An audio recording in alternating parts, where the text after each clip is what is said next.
Hola, ¿qué tal? Bueno, yo soy Óscar y quería enlazar con Alba, cambiando un poco el tercio, pero manteniéndonos en los textos autobiográficos. Entonces, he escogido un becario ilustre de la residencia de estudiantes y muy conocido, quizá más entre los propios becarios que hubo aquí que por el público general, y este fue José Moreno Villa, que estuvo 20 años viviendo en la residencia de estudiantes en la época histórica, y lo quería hacer un poco a través casi de la identificación personal, de cuál fue un poco mi experiencia cuando yo entré aquí por primera vez, hace ya casi 3 años, y me leí el libro este que se llama Vida en Claro y que es una autobiografía de toda su vida, ¿no? Y entonces para eso quería leer algunos fragmentos. El primero es cuando llega a la residencia, porque José Moreno Villa es malagueño, nació allí en Málaga y era en una familia burguesa, y su padre hacía negocios con el vino y primero lo mandó a estudiar a Alemania, queriendo que hiciera química allí para que luego se dedicara un poco también a los negocios que él hacía. Pero estando allí, él se dio cuenta que eso no es lo que le gustaba a él, total, que se volvió a España y se dedicó un poco más a su vocación humanística. Y acabó en Madrid y cuando tenía 30 años, Jiménez Frau, que fue el primer director de la residencia, le invitó a que viniera y le invitó de la siguiente forma. Le dice lo siguiente. Vente a la residencia de estudiantes. Yo necesito en ella unos cuantos jóvenes que, por su rectitud moral, su afición al trabajo y su entusiasmo por las cosas nobles, influyan sin reglamento ni cargos determinados en el ambiente de la casa. Tú no vas a ser pedagogo, pero vas a ayudarme más de lo que te figuras.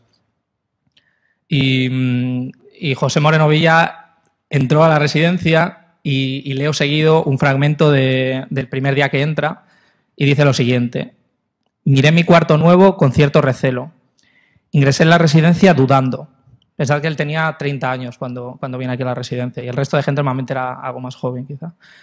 Pensaba que, en vez de ir penetrando cada día más en la complejidad de la vida y en su seriedad, iba a caer de nuevo en la niñez o en la mocedad irresponsables. Pero aquella institución ejemplar y única en España me fue seduciendo irresistiblemente y me retuvo durante 20 años. A mí no me retuvo durante 20 años, pero me ha retenido casi 3. Y también, y a lo largo de este libro lo que he encontrado es que en textos autobiográficos una persona realmente puede sentirse muy identificada y engancharse a la lectura a través casi de las experiencias que te cuenta el autor, que en este caso ya no es tanto un personaje, sino que realmente se retrata y se expone él mismo. Y no quería hacer realmente mi exposición muy larga, porque vamos a tener más partes casi de José Moreno Villa, pero solo quería leer un texto pequeño, un pequeño fragmento final, en el que comento un pasaje que me pareció muy chulo, y es el siguiente. Dice, muchas personas, entre ellas Ortega, me decían, pero es que se va a quedar toda la vida ahí. Yo sonreía y me encogía de hombros. No me tomaba la molestia de responderles que mi destino era la intimidad y que en mi cuarto tuve siempre a la vista la maleta para el momento preciso. Entonces, cuando yo llegué aquí el primer año y me leí esto, me pareció muy buena idea esto de tener la maleta a la vista. Entonces, si ahora ustedes entraran en mi cuarto, lo primero que iban a ver es la maleta encarando a la puerta. Y un poco por recordar la idea de que uno al final, dentro de que se pueda sentir aquí como en casa, uno está de paso. Y que no está mal recordarse que las cosas, tanto igual que vienen, van, y que hay que aprovechar un poco el tiempo que uno tiene. Entonces me pareció buena lección que tenía y a partir de ahí lo retomé. Y con esto acabo mi intervención, pero no la faceta de José Moreno Villa, y le doy la palabra a Paco, que nos trae una sorpresa de este autor. Sí, yo había pensado que, bueno, ya que hablábamos de Moreno Villa, quizá lo mejor sería pues tener aquí a Moreno Villa y poder hablar con él directamente. Entonces, bueno, no sé, no me pregunten cómo lo he conseguido, pero tengo aquí conexión directa con Moreno Villa, si nos pueden los de mantenimiento aquí. Buenas tardes, José Moreno Villa. Buenas tardes. Buenas tardes. Buenas tardes, sí. Muchas gracias por haberme invitado esta tarde aquí a presentar mi obra y haberme sacado de este aburrimiento mortal que sobrellevo como puedo. Gracias. Pues estamos aquí hablando justamente de sus escritos autobiográficos, de sus memorias. Sí, me llegó su paquetito, sí. Muchas gracias, sí. La verdad es que es un libro que encuentro excelente, sí. Y considero que haber podido echarle un vistazo me ayudará seguro mucho a escribirlo. A mí me llamó mucho la atención eso que decía de que había pasado la vida buscando el cuarto deseado. No sé si... Sí, exactamente. Tengo un ensayo titulado En busca del cuarto deseado, sí. Y bueno, si me permiten, dado que soy un hombre poco dado a gracietas y a comedias, me gustaría proceder a leerlo sin más dilación y si puede ser, acabar cuanto antes. Gracias. Después de haber descubierto que la influencia de mi cuarto de niño fue grande en mi futuro y determinó muchos pasos, he descubierto otra cosa no menos importante, que mi vida ha sido en total la búsqueda de un cuarto, del cuarto justo a mis necesidades y grato a mis aficiones. Porque bueno, yo considero en realidad que el saber vivir y el saber instalarse son correlativos. Lograr el cuarto apropiado no es, pues, otra cosa que lograr la vida deseada.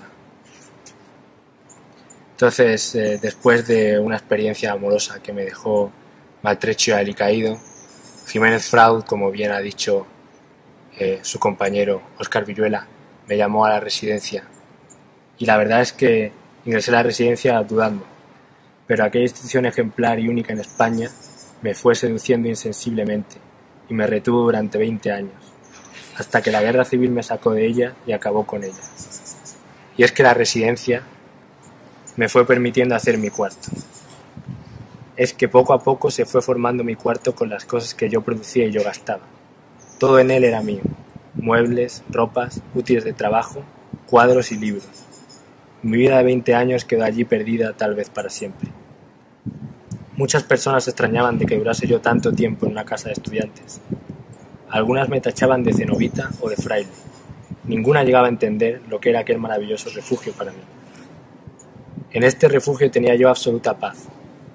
Podía pasar 8 horas sin que nadie viniese a romper el hilo de mis reflexiones, mis trabajos y mis dolores. Dolores de soledad. Cuando yo quería tertulia, intercambio de ideas o descanso, siempre hallaba con quién hablar, o dónde sentarme a beber una cerveza y mirar paisajes y gentes. Gracias a este ritmo de trabajo y descanso sin interferencia de la vida hogareña, ni de la vida pública, ni de la vida de cafés, ni de la vida de los negocios, fue bastante fructífera mi vida durante 20 años, aunque no brillante. Yo no he buscado jamás el brillo, y desde mis primeras obras literarias me reconocí como un autor más bien nórdico que meridional. Pero bueno, a pesar de ser un magnífico refugio, de vez en cuando me acometían crisis melancólicas. Entonces miraba las maletas que nunca se apartaron de mi cuarto para señalarme la internidad de aquella morada. Cuando caía en tales cimas de angustia, mi cuarto me resultaba inhóspito, y toda mi labor me parecía estéril. ¿Qué he hecho en 40 años? Nada. Recuerdo que un día entró en mi cuarto un joven, hoy catedrático de Derecho en Sevilla, y que al preguntarme ¿qué hace usted ahora?, le contesté: aquí me tiene, entre pobretería y locura, señalando los papeles y los cuadros. Y hasta aquí había pensado leer. ¿Y alguna reflexión más sobre el género autobiográfico en general? Sí, la verdad es que yo, con respecto a eso, poco tengo que decir. Pero tengo aquí junto a mí, a la cámara, a la escritora María Zambrano, que igual sí que tiene una buena cabeza para darle usted una lúcida respuesta. Otra para acá, María.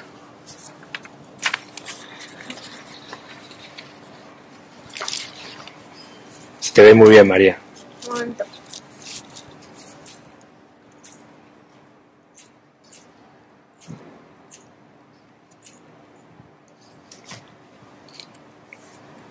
Yo es que sin fumar no sé pensar. Bueno, estabais comentando de la biografía, de la autobiografía. Yo no estoy muy segura de poder hacer de mí una biografía, nunca lo estuve, a no ser de esas que he hecho ya sin darme cuenta en mis libros y sobre todo en mi vida. Pero pienso que si bastase con vivir, no se pensaría, si se piensa, querido Pepe. Es porque la vida necesita la palabra que sea su espejo, la palabra que aclare, la palabra que potencie, que eleve y que declare a la par su fracaso. Porque se trata de una cosa humana, y lo humano es por sí mismo tiempo, gloria y fracaso. No hay fracaso sin gloria, ni gloria verdadera que no lleve o arrastre consigo un cierto fracaso. Y eso es todo lo que puedo decir.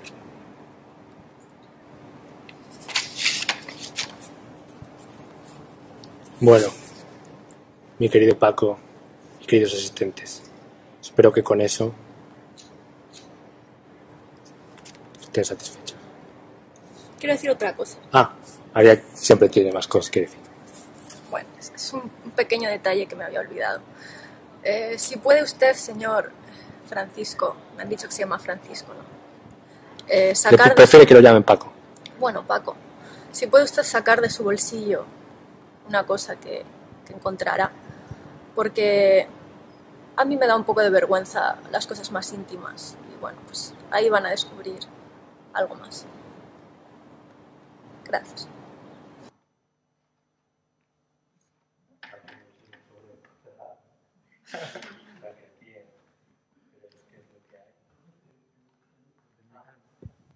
Bueno, es un sobre cerrado. Para que no...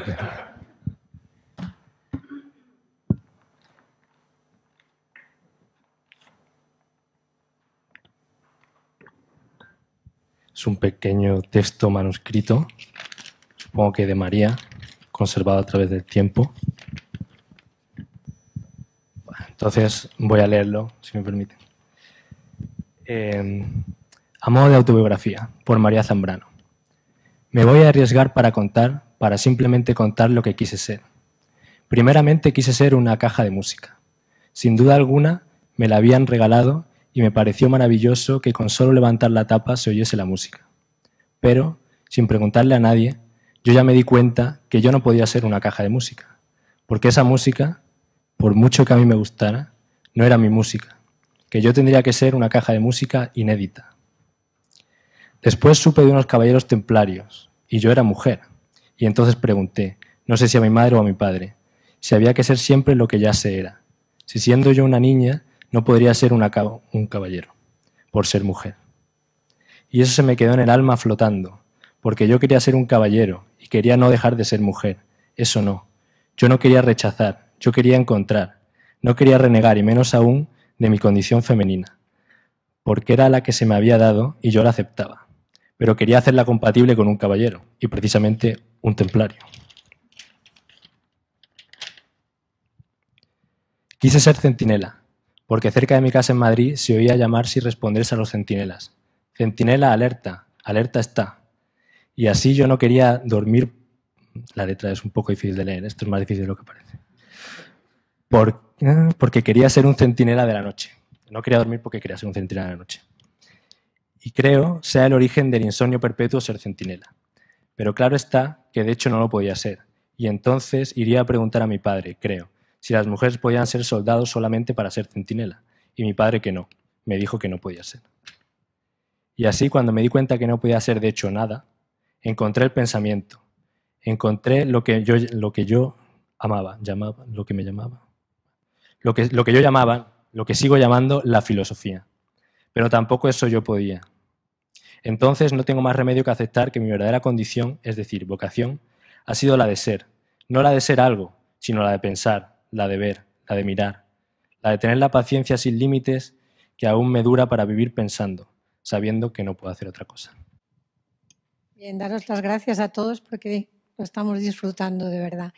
Quería preguntaros a todos, puesto que tenéis más cerca el bachillerato, lo que tenemos muchos de nosotros aquí, esa cuestión de por qué, creo que Úrsula, ¿verdad?, la residente brasileña, que contaba que estuvo 5 años sin leer, a pesar de que había sido una gran lectora de pequeña. Todos tenemos un poco esa misma sensación, que cuando hemos pasado por el bachillerato y nos han obligado a leer de aquella manera, ¿no?, o por lo menos en algunos lugares que se leían cosas mucho más arduas y mucho menos interesantes para los chicos, de pronto se dejaba de leer. Y yo tengo esa experiencia con mis hijos y y la estoy viviendo con mis nietos, que son muy lectores, pero ya empiezan a enfadarse por tener que leer lo que les mandan leer. Es decir, esa idea de que la lectura se aprende leyéndolo de pequeños y luego en la escuela, parece que la escuela como que va a la contra, porque uno querría seguir, digamos, leyendo lo que le apetece leer, no lo que tiene que leer, porque la historia de la literatura nos obliga a leer. Y el caso típico ha sido el Quijote. Yo creo que mucha gente lo ha retomado de mayor, porque en el colegio lo aborrecieron. No sé, ¿vosotros tenéis esa experiencia o es algo de mi generación y de la de mis hijos que son mayores que vosotros?